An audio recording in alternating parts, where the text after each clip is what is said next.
But anyway, when we got to his house, his baby mother wanted to know why we were fighting. Because he was in the bed, his back was messed up a little. So she asked me, and I looked at him, and he looked at me, and he made up the lie because I didn't get the chance to say nothing. He said, nah, I told him to do this, and he did something else. So he's talking about some music stuff. So I just looked at him and laughed. I said, yeah, I'm sorry. I apologize first. But he know me and him love each other, man. We used to fight on tour, fist fight. Security sitting there watching us, But, yeah, we had a lot of fights. But I walked away from the industry because this industry will mess you up, if you allow it to. So X was a good person, but he also had the other side. So can I see that book again, please? Because there was something that you told me about this book. Now you said that the eye that's on it, explain it. They put Boomer, y'all remember the dog Boomer, and y'all know X loved dogs more than he loved humans. So if I kept the dog, then he must have loved me, right? Because I was the one that took care of Boomer. So I named the book The Man That Walked the Dog, because I used to walk the damn dog. I had the dog when he went to jail. She said the 7 months and all that. I had the dog. And the dog was messed up.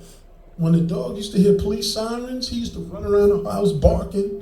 That's because X used to rob people with the dog. Yeah, the dog was crazy. Boomer was crazy. But anyway, like I said, I did the story, and the guy put one dog's eye with him and one dog's eye with me. Now, y'all know that if I didn't... Explain that. One dog's eye is on your eye? And one dog's eye is on his eye. Okay. Saying that we were brothers and y'all do know that if I didn't have permission to do this, would sue me. So this is in stores worldwide. Yes. And it's sold out. Right now it is. I believe there's one copy left or something. That's mine. This is your copy, yes. You see how she thugging? I feel like X is here. Oh, dog, give it to her, dog. Nah. But anyway, in this book, there's some stories, there's letters from him, because I put the letters in here. Like she has an authentic letter. I have letters also. Because X didn't write a lot of people, but he wrote us, so we must have meant something to him.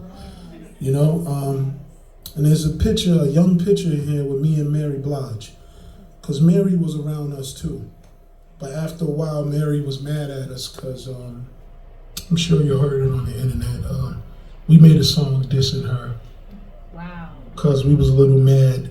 But, I love Mary now. Me and Mary. What was the song that y'all was dissing? Yeah, what's the song? When she got on, she acted like she was from Brooklyn and Bronx. Okay. She's from Yonkers. So X was mad about it. So X wrote a lyric dissing her. What did he say? And I can't say those lyrics. They're going to have to look that up. Oh, really? But It was that bad? it's bad. And I'm not innocent because he made me write a verse to her, too. What did you write? I'm not going to say my verses neither. I'm cool with her brother. I'm cool with her father. And I'm good now with them. And she forgave me, but we ain't talking yet, but she forgave me. But the thing is, we were mad because when she got on, she was yelling all that, and it's like she didn't know us. Now, it was a time Wendy was a fan of Mary. So we was on Rough House Columbia in 1992. We had one deal. The record was called Born Loser. I'm here. And I remember us bringing it. She drove down the street and threw it out the window. So we chased her. X was like, get that bitch. I mean, whatever.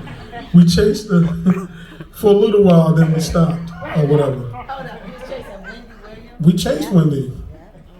Wendy know we chased her. I put it in the book. I mean, men lie, women lie, video and audio don't. So y'all was chasing Wendy? Because she threw the record out the window. That's our art. Did y'all pick the record up? No, we was chasing her. We didn't worry about the record. We had a whole bunch of records in the What car. was y'all going to do? I don't know what we would have did. I don't know.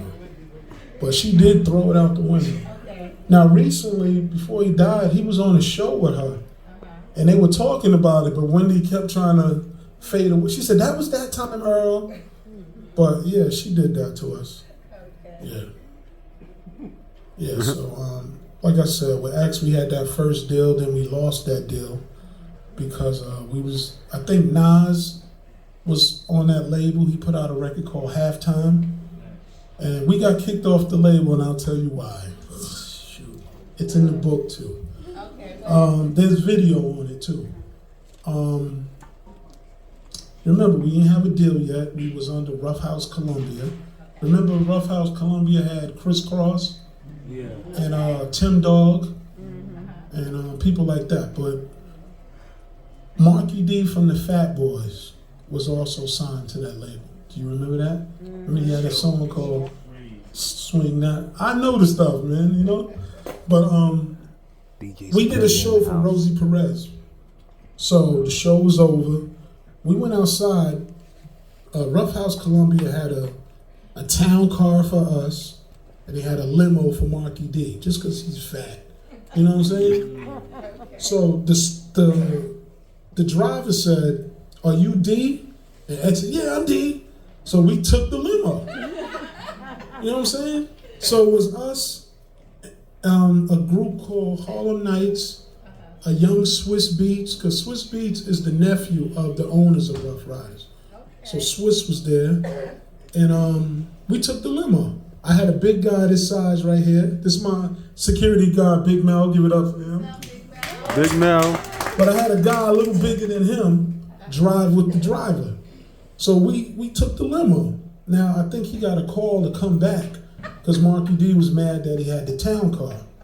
We didn't come back. The big guy told the driver, keep driving.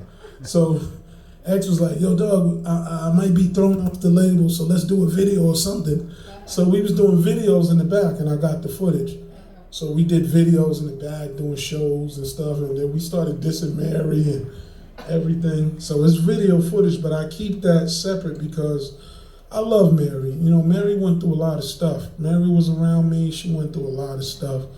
Mary, y'all don't know that up to Mary's album coming out, girls was jumping her. Like those cuts on her face is real. You know what I'm saying? At her release party, she had girls there that jumped her. But they came to buy her music. But they had security in there for that day because she didn't get close to the people because people was in there trying to hurt her. So why was they jumping Mary? Mary was sleeping with people men. She didn't, you know. Mary can fight too. She ain't soft. But when you're dealing with a whole bunch of people, you know. But Mary was good. But we was close with her, so when X wrote the rhyme dissing her, like I used to rhyme too, he made me write a verse. He said, dog, she diss you too. I was like, so I had to write a verse too. So somebody got on the internet. I really don't promote it or nothing. They got like parts of it up, but I just let that record be buried for right now. But it's history. It's no different than going to the club hearing Nas Ether dissing Jay-Z. It's a history. You can't stop that. But at the time we were young and dumb and we was mad, so that's why we did that. But back to X. Like I said, X was special. And he was fighting his demons. He was going through stuff. Like in the beginning, I didn't trust him because the thing was, I wasn't his DJ at first. It was DJ Lord K-Sign. That was his DJ. So what happened was K-Sign got locked up and put in jail. So, because I didn't like X when I first met him.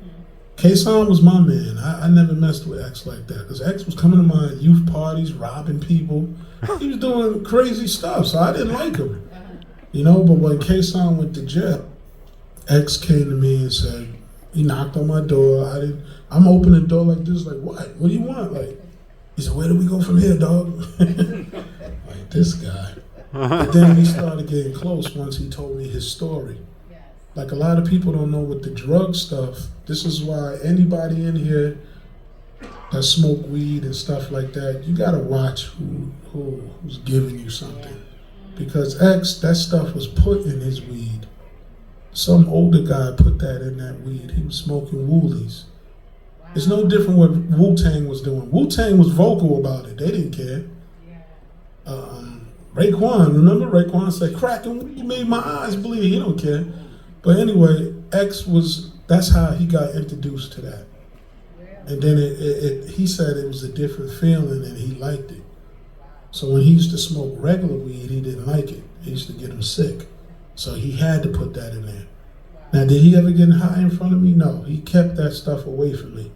He didn't want me in certain stuff. He would keep me like, nah, I don't want spirit with that. You know what I'm saying? So I felt like I was his angel because he used to stay at my house, write songs, like all the songs y'all heard, we did in the house. So I have the real version of those songs. Tomorrow I have a meeting with the estate on some of his stuff. And Ra know because Ra was at the meeting. So, yeah. So when he wrote Slippin', he had no problem talking about himself. So that's why, he got it out by telling people, I'm slipping, I'm falling, I can't get up. Yeah. You know what I'm saying? He said he was open like a window, no more endo. So that's why I love X, because he was brave. He didn't care about talking about himself. If y'all heard the record,